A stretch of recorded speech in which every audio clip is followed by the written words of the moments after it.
Let me start with a confession that most people don't expect from someone who spent a lifetime around money. I never felt rich when I was trying to look rich. In fact, the more I tried to impress other people, the poorer my decisions became. Wealth doesn't come from the things you show off.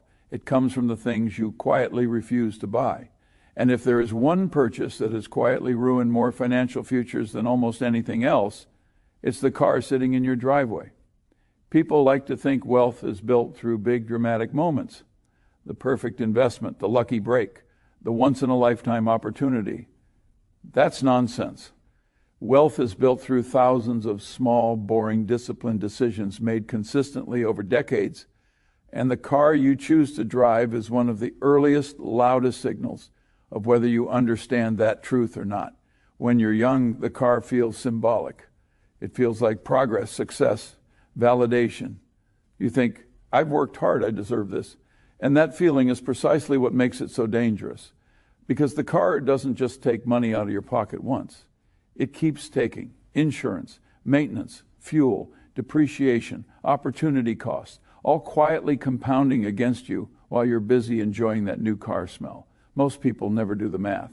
And I don't mean simple math. I mean the kind of math that looks forward 30 or 40 years and asks a very uncomfortable question. What is this decision really costing me in my future life? Not next month, not next year, but at the point when time has run out and compounding has finished its work. You see, money has a personality. It's either working for you or it's working against you. Every dollar you spend on a depreciating object is a dollar you've fired from your future workforce. And cars are especially efficient at sabotaging you because society encourages you to overspend on them. Advertising tells you your identity is tied to horsepower and leather seats. Your neighbors tell you success should be visible. Your ego tells you that being modest is a sign you haven't made it yet. That combination is lethal. I've watched intelligent, hardworking people destroy perfectly good financial lives not because they lacked income, but because they consistently made decisions that felt good in the moment and were catastrophic in the long run. And nothing does that faster than a car payment you normalize as just part of life. Now, before anyone misunderstands me, this isn't about deprivation. It's about priorities. It's about understanding what actually creates freedom. Because the ultimate luxury is not a shiny vehicle. The ultimate luxury is independence, the ability to say no, the ability to walk away, the ability to sleep at night without worrying about money. And you don't get that by chaining yourself to unnecessary expenses early in life. This lesson didn't come to me fully formed.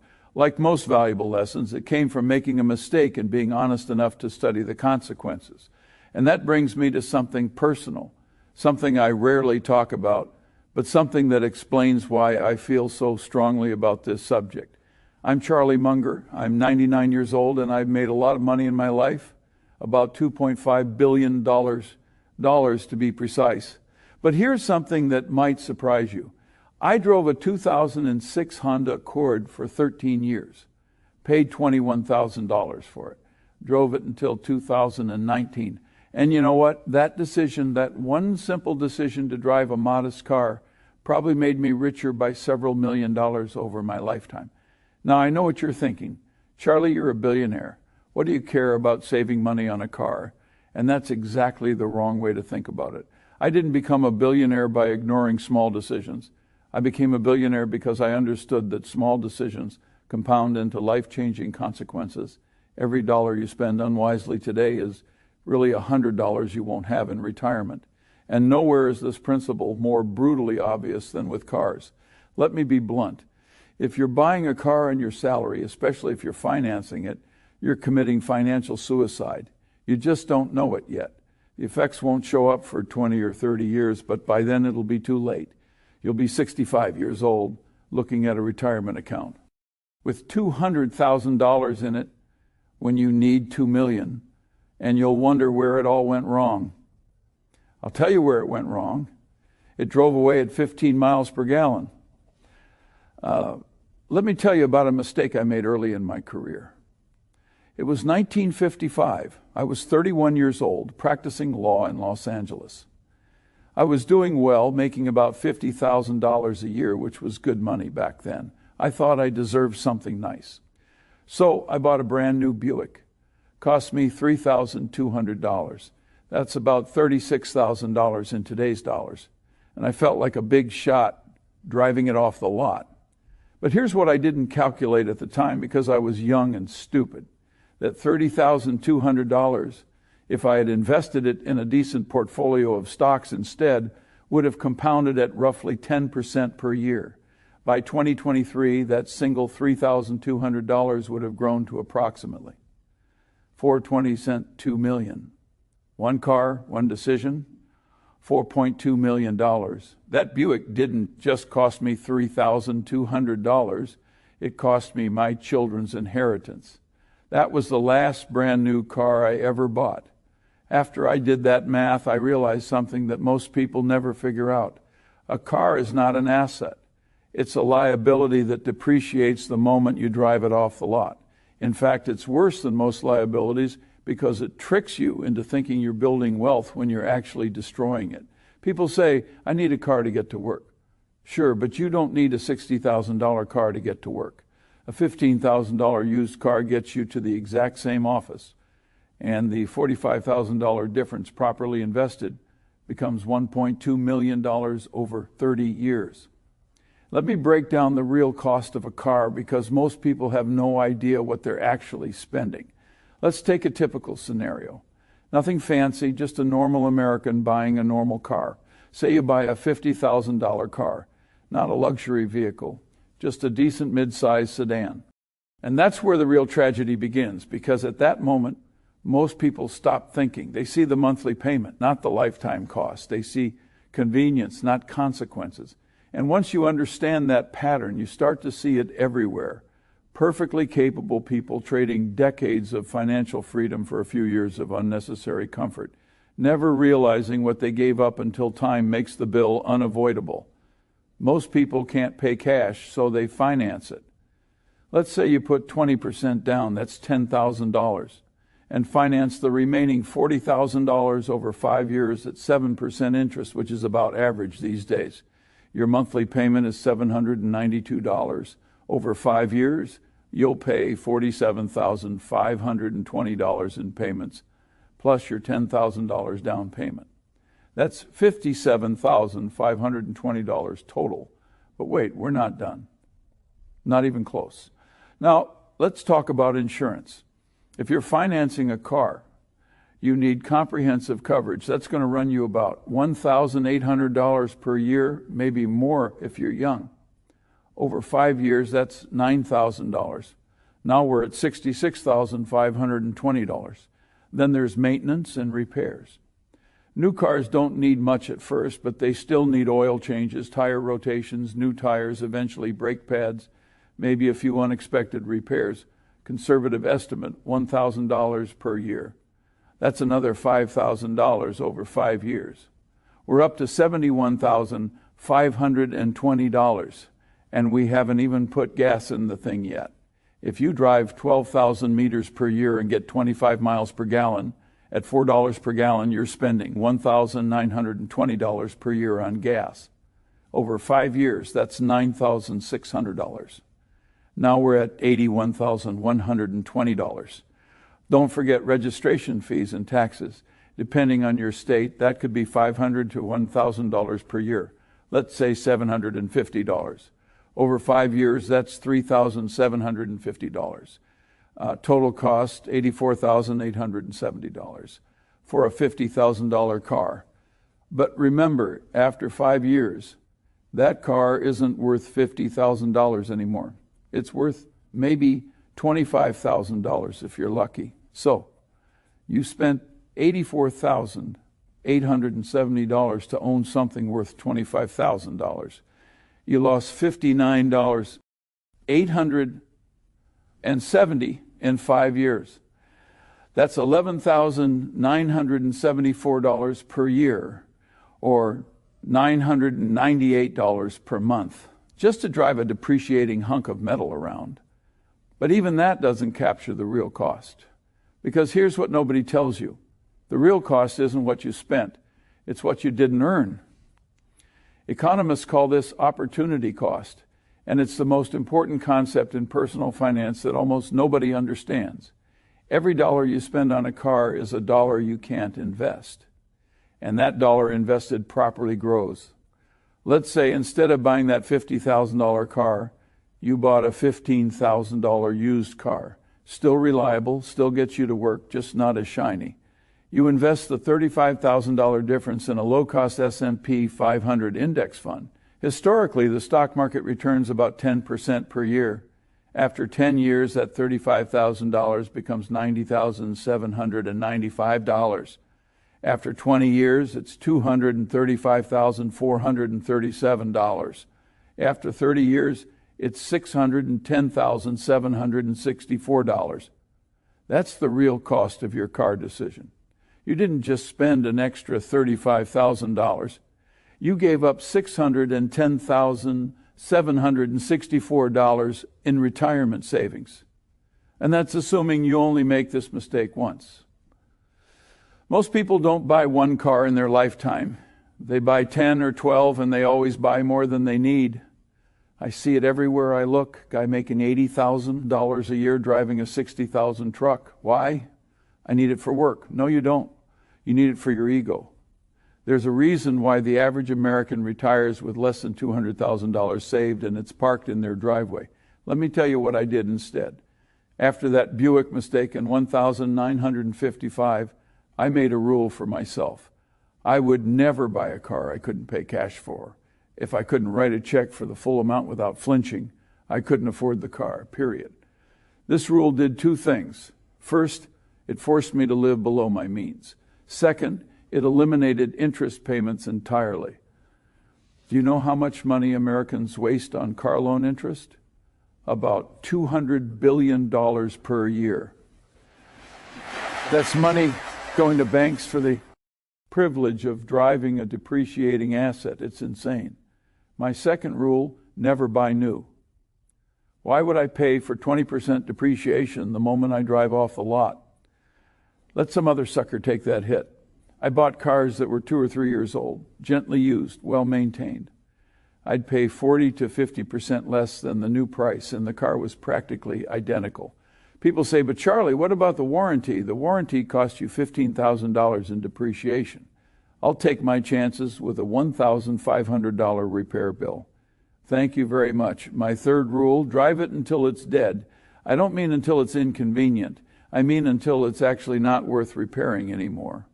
Most people trade in their cars every 3 to 5 years. Why? Because they're bored, because they want something new, because their neighbor bought a new car and now they feel inadequate.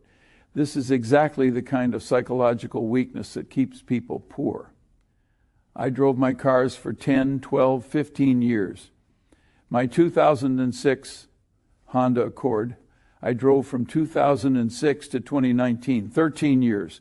Total cost of ownership over 13 years, maybe $40,000, including purchase, maintenance, insurance, everything. That's $3.76 per year. Compare that to someone who leases a new $70,000 car every 3 years. They're spending $23,333 per year, not including insurance and maintenance. That's $20,257 more per year than I was spending every single year over 30 years. That's $67,710. Properly invested at 10% returns, that's $1.1 million. This is why I say buying a car on your salary is financial suicide, because that's not an exaggeration. It literally kills your financial future. You just don't feel the pain until it's too late. Now, let me tell you about my neighbor. I won't use his real name, but let's call him Bob. Bob was an engineer, smart guy, made about $120,000 a year, solid upper middle class income. But Bob loved cars, always had the latest BMW or Mercedes, traded up every 3 years, always had a payment. I'd see him washing his car in the driveway, and I'd think, Bob, you're washing away your retirement. I calculated it once just for fun. Over his 40-year career, Bob probably spent $800,000 on cars, maybe more, between purchases, leases, insurance, maintenance, the works.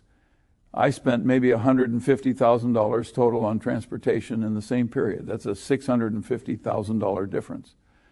Now, if Bob had invested that difference, $650,000 spread over 40 years at a conservative 10% annual return, do you know what? He'd have about $12.4 million. Instead, he has a leased BMW that he doesn't even own. Bob retired at 67, still making car payments. His net worth is probably around $900,000, mostly home equity. I retired at 62. My net worth by that age was over $100 million. Now, obviously, I had some other advantages. I was a good investor. I partnered with Warren Buffett. I made some smart business decisions. But the car thing, that was symbolic of a deeper pattern. Bob spent his life trying to look rich. I spent my life trying to be rich. Those are opposite strategies, and they lead to opposite outcomes. Here's what people don't understand. Buying an expensive car doesn't make you rich. It makes you look rich while making you poorer. Truly wealthy people don't care about looking wealthy. We care about being wealthy. There's a reason Warren Buffett drives a Cadillac XDs that he bought a decade ago. There's a reason Jeff Bezos drove a Honda Accord when he was worth $10 billion. These aren't coincidences. Rich people understand that cars are tools, not status symbols. Poor people think cars are investments. Middle-class people think cars are necessities. Wealthy people know cars are expenses to be minimized.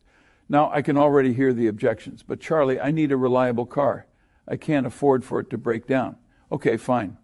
Buy a 3-year-old Toyota Camry or Honda Accord. They're insanely reliable, cheap to maintain, and cost half what they did new. Problem solved. But I have kids. I need something safe. Modern used cars have excellent safety ratings. You don't need a brand new $65,000 SUV to keep your kids safe.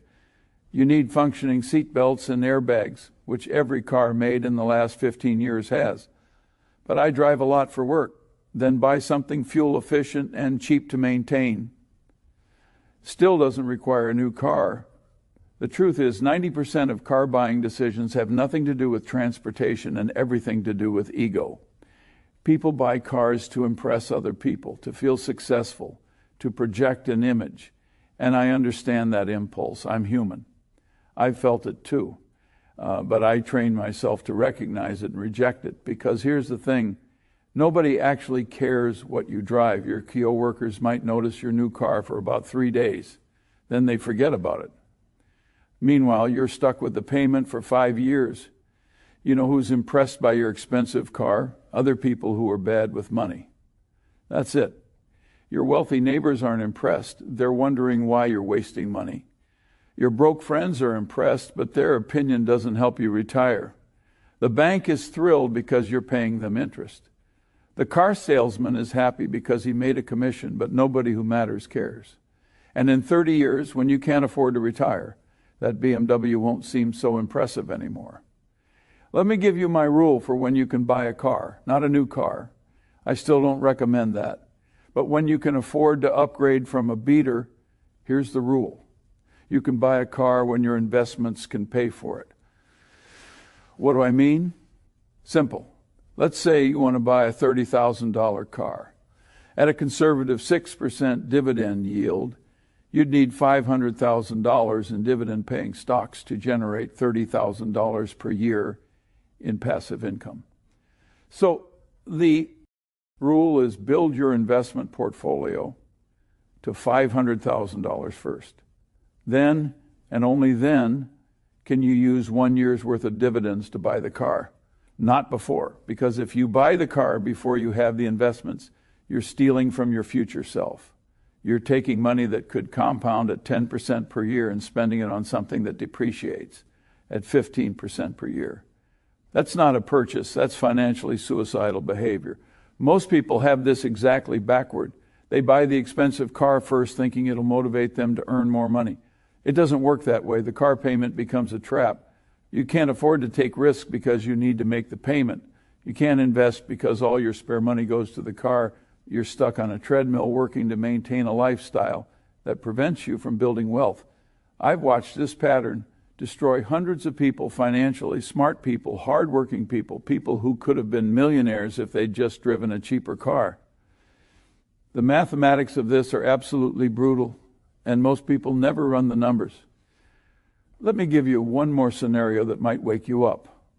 Imagine two people both starting their careers at age 25, both making $60,000 per year. Person A buys a $35,000 car, finances it, trades it in every 5 years for another $35,000 car. Person B buys a $12,000 used car, pays cash, drives it for 12 years, then replaces it with another $12,000 used car. Over a 40-year career, person A will spend approximately $280,000 on cars. Person B will spend approximately $40,000. That's a $240,000 difference. If person B invests that difference over 40 years at 10% returns, they'll have an additional $10.6 million at retirement. Same income, same career. One drives fancier cars. The other retires with $10 million more. Which would you rather be? And here's the kicker. Person B's quality of life wasn't worse. They still got to work. They still went on vacations. They still picked up their kids from school. The car didn't make person happier. Studies show that people adapt to new cars within about 3 months. After that, it provides zero additional happiness. So person A spent $240,000 over their lifetime for 3 months of novelty every 5 years. That's $240,000 for 48 months of temporary excitement spread over 40 years. Meanwhile, person B spent that money on 40 years of financial security and eventually complete financial freedom. I'm 99 years old. I've been wealthy for a very long time. And I can tell you from experience, the feeling of financial security is better than the feeling of driving a nice car. It's not even close. Financial security means you can't be fired. You can't be pushed around. You can't be forced to do things you don't want to do. You have options. You have freedom.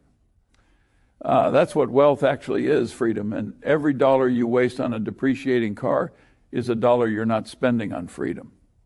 So here's my advice, and I'm giving it to you for free.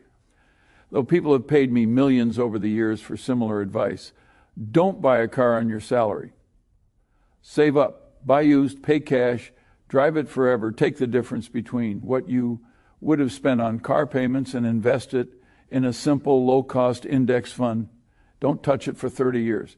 And when you're my age, you'll be the one giving advice instead of the one struggling to pay bills. I know this advice isn't sexy. It's not fun.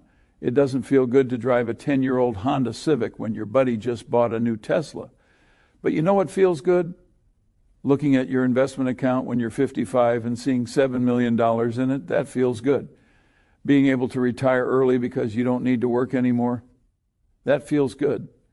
Telling your boss to go to hell because you have enough money to walk away, that feels amazing. And none of that happens if you're spending $800 a month on a car payment for your entire working life. The choice is yours. You can drive a nice car and work until you're 70, or you can drive a modest car and retire at 55. Both are perfectly fine choices. Just make sure you understand what you're choosing, because most people don't. They think they're choosing a car. They're actually choosing poverty. And by the time they realize it, it's too late to fix. Don't be that person. Be smarter. Think longer term. And for God's sake, stop buying cars on your salary.